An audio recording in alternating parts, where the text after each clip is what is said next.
Sortir de la dette est une idée obsolète. Vous devriez apprendre comment vous endetter, comment utiliser la dette pour devenir riche.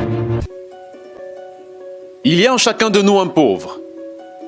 Il y a encore un pauvre en moi. Il y a aussi une personne de la classe moyenne. Et la personne de la classe moyenne veut la sécurité. Elle veut un salaire régulier.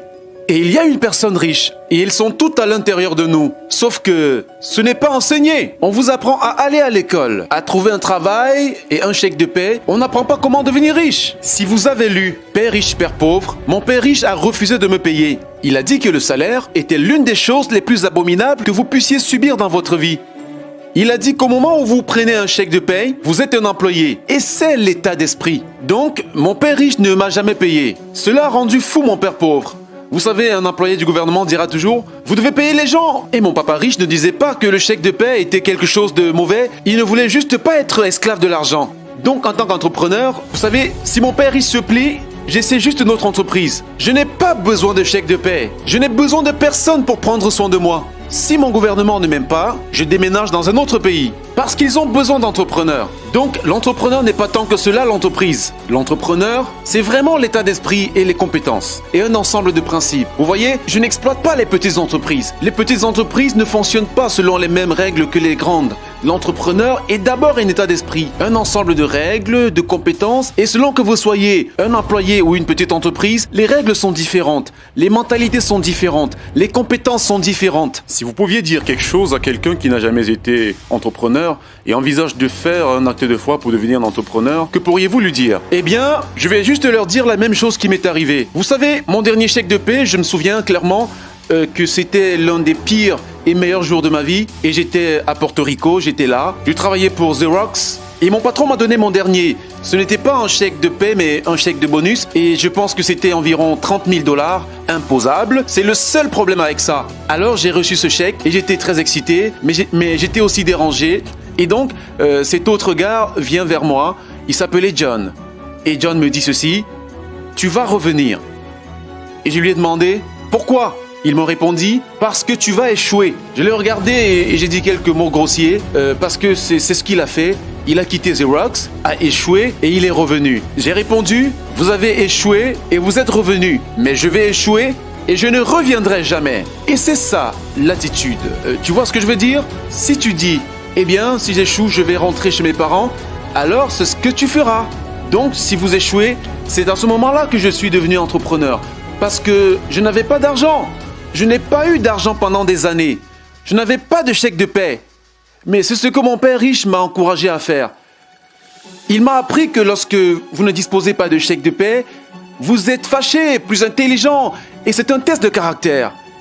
Deviendrez-vous un escroc, un malhonnête, un tricheur, un voleur, ou allez-vous devenir un meilleur être humain? Alors, c'est l'avantage de devenir entrepreneur. Vous découvrez vraiment qui vous êtes quand vous n'avez rien. Vous devez donc toujours regarder la situation dans son ensemble. Trop de gens regardent bien ce qui va leur arriver. Quand vous regardez la situation de façon panoramique, vous saurez également que lorsque quelque chose de mauvais arrive, quelque chose de bien va se passer. Mais vous devez être préparé à tout ce qui va arriver. Si vous pensez que les 20 prochaines années seront comme les 20 dernières années, vous allez être crémé. Vous savez, quand vous et moi allons au supermarché et achetons un carton de lait, nous vérifions toujours la date de péremption. Mais la plupart des gens ne vérifient pas la date d'expiration de leur cerveau. Au lieu de me désendetter, je m'endette. Je viens de refinancer 300 millions de dettes. Je suis passé de 5% à 2,5% d'intérêt. J'ai fait fortune. Chaque mois, plus d'argent entre parce que mon coût d'argent a chuté. Alors que certains experts financiers disent de se désendetter, moi, je demande d'apprendre à utiliser la dette. Vous voyez, quand je suis revenu de mon service au Vietnam en janvier 1973, la première chose que mon père riche m'a dite a été « Va à l'école pour investir dans l'immobilier ». Ce n'était pas l'immobilier, c'était comment utiliser la dette et les impôts. Les dettes et les impôts enrichissent les riches. Les dettes et les impôts appauvrissent les pauvres et la classe moyenne. Donc, tous les hommes riches qui sont médecins et avocats, où vous savez, ces gars-là se font crémer. Et ils ne savent pas pourquoi. Les médecins se font crémer? Bien sûr, ils gagnent plus d'argent, mais ce qu'ils ramènent à la maison est moins. Vous savez, mon médecin m'a juste crié dessus qu'il était heureux et il a dit « Devinez ce que j'ai finalement gagné, $1 million !» Et j'ai dit « Ouais !» C'était il y a à peine 3 semaines. Et donc, j'ai dit, combien payez-vous d'impôts? Il a répondu, 750 000 $ d'impôts. Son net était donc d'environ 400 000 $. Ce n'est pas mal, mais quand je gagne 1 million de dollars, ce n'est pas mal. Mais quand je gagne 1 million de dollars, je gagne 1 million de dollars. Et la raison en est que je n'y arrive pas en travaillant pour de l'argent. Vous voyez, si vous travaillez pour de l'argent imposé, c'est pourquoi la leçon numéro 1 de Père riche, Père pauvre est que les riches ne travaillent pas pour de l'argent. Nous créons plutôt des entreprises en tant qu'entrepreneurs. Nous acquérons des biens immobiliers, je réinvestis en bourse. La raison est donc qu'en tant qu'entrepreneur, j'ai plus de contrôle sur mes revenus. Combien je gagne, combien je paye d'impôts. Parce que je suis un entrepreneur ainsi qu'un investisseur dans l'immobilier, je ne paye pas d'impôts. Donc, à chaque fois que je gagne, disons, environ 1 million de dollars, en tant qu'entrepreneur, je l'investis immédiatement dans l'immobilier. Et j'ai pas de 4 contre 1. Alors, je mets 1 million de dollars dans l'immobilier, je reçois 4 millions de la banque. C'est pourquoi j'aime les banques. Mais les banques abusent de tout le monde, vous savez, c'est terrible, mais bon pour moi. Je pensais que vous aviez dit que lorsque vous imprimez, c'était bon pour vous, mais quand vous imprimez, c'était mauvais pour des gens qui travaillent pour de l'argent. Parce que lorsque vous imprimez, les épargnants sont crémés. Et les gens qui travaillent pour de l'argent sont crémés. Quand ils impriment, les débiteurs deviennent riches. Vous voyez, la dette et les impôts rendent les riches plus riches et la dette et les impôts appauvrissent les pauvres et la classe moyenne. Lorsque nous avons des idées obsolètes, nous aurons des résultats obsolètes. Alors que se passe-t-il pour la plupart des gens? L'idée d'aller à l'école, trouver un emploi, travailler dur, d'économiser de l'argent, sortir de la dette, d'acheter sa maison parce que c'est un atout et d'investir à long terme, c'est dépassé. Le monde a changé. Le monde a changé en 1971 lorsque le président Nixon nous a retiré de l'étalon or et l'argent est devenu une dette. Et si nous nous débarrassions de l'école, que se passerait-il?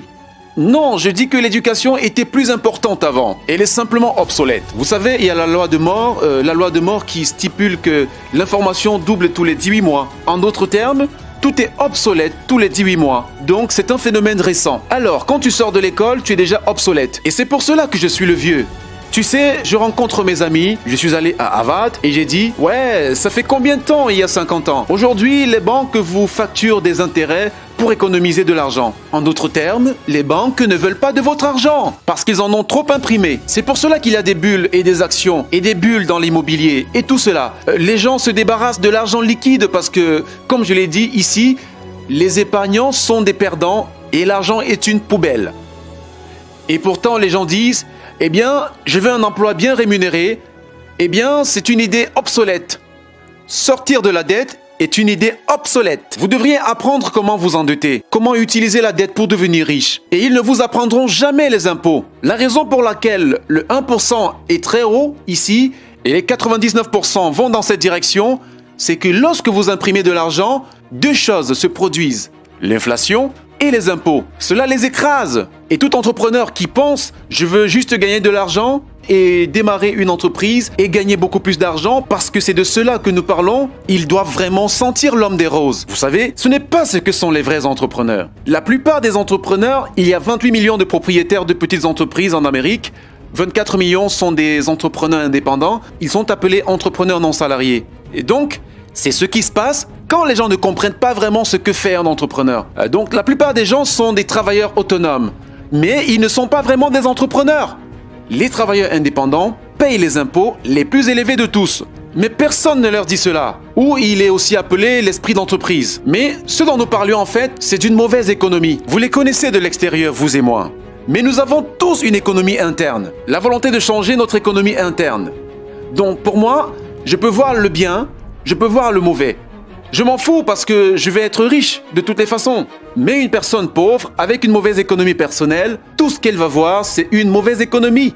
Parce qu'ils ne savent pas comment gagner de l'argent dans une économie. Et une personne de la classe moyenne a une économie de la classe moyenne. Vous savez, ce qu'elle veut, c'est une belle maison, un salaire régulier, le travail, la voiture.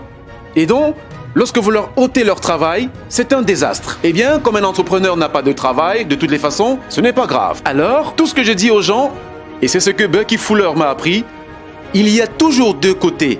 Vous voyez ce que je veux dire? Vous savez, utiliser le pluriel, c'est au moins deux. Donc, si vous pensez que l'économie est mauvaise, c'est parce que votre économie est mauvaise. Si vous pensez que la stabilité, vous savez, de l'emploi est importante, alors vous verrez une économie sans emploi. Pensez-vous que vous pouvez tout contrôler, c'est-à-dire contrôler l'incontrôlable? Je peux contrôler, oui. Ça s'appelle un focus interne par rapport à un focus externe. Le vrai entrepreneur a un objectif interne. Mais s'il tombe, il dit c'est pas si mal, je vais monter beaucoup plus haut.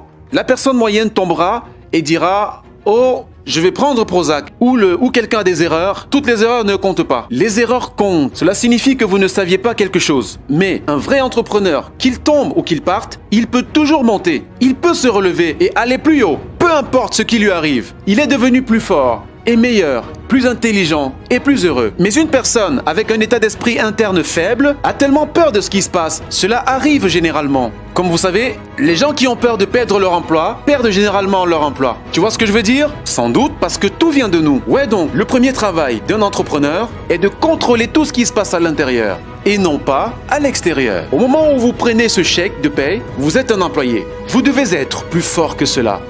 Il s'agit d'un contrôle interne.